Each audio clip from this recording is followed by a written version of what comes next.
Assalamualaikum warahmatullahi wabarakatuh. Perkenalkan, nama saya Muhammad Adil Zureza, NPM 202111170. Di sini saya akan menjelaskan tentang dasar hukum pasar modal di Indonesia. Pertama-tama, saya akan menjelaskan tentang macam-macam pasar modal di Indonesia. Pasar modal sendiri terdapat beberapa jenis. Berdasarkan waktu transaksinya, pasar modal dibedakan menjadi pasar perdana dan pasar sekunder. Yang pertama ada pasar perdana. Pasar perdana adalah pasar di mana efek-efek atau surat berharga diperdagangkan untuk pertama kalinya ke masyarakat sebelum dicatat ke bursa efek.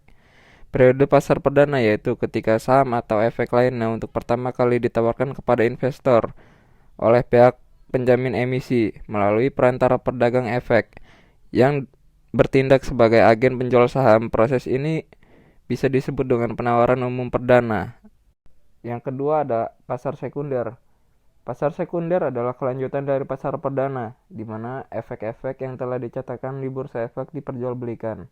Pasar sekunder memberikan kesempatan pada investor untuk membeli atau menjual efek-efek yang tercatat di bursa setelah terlaksananya penawaran pada pasar perdana.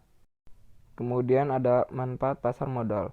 Secara umum, manfaat dari keberadaan pasar modal adalah sumber pembiayaan jangka panjang bagi usaha sekaligus memungkinkan alokasi dana secara optimal, memberikan wahana investasi yang beragam bagi investor sehingga memungkinkan untuk melakukan diversifikasi. Contoh-contoh pasar modal. Yang pertama adalah Bursa Efek Indonesia atau BEI, merupakan mall yang menyediakan tempat kepada berbagai pihak untuk melakukan proses transaksi jual beli. Yang kedua ada IDX, penggabungan dari Bursa Efek Jakarta atau BEJ dan Bursa Efek Surabaya atau BES. Yang ketiga adalah Bursa Malaysia atau KLSE. Yang keempat Philippine Stock Exchange atau PSE.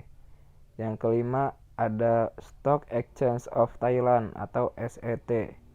Yang keenam ada Ho Chi Minh City Stock Exchange. Yang ketujuh adalah Bursa Efek New York atau New York Stock Exchange. Yang kedelapan adalah Bursa Efek Nasdaq Stock Exchange.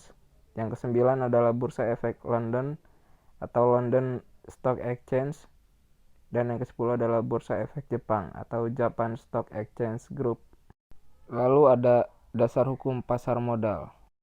Sebagai bagian dari sistem pasar modal di Indonesia, kegiatan pasar modal yang menerapkan prinsip-prinsip syariah juga mengacu kepada Undang-Undang Nomor 8 Tahun 1995 tentang pasar modal berikut peraturan pelaksanaannya. Bapepam LK selaku regulator pasar modal di Indonesia memiliki beberapa aturan khusus terkait pasar modal syariah sebagai berikut. Sekian penjelasan singkat dari saya ucapkan terima kasih.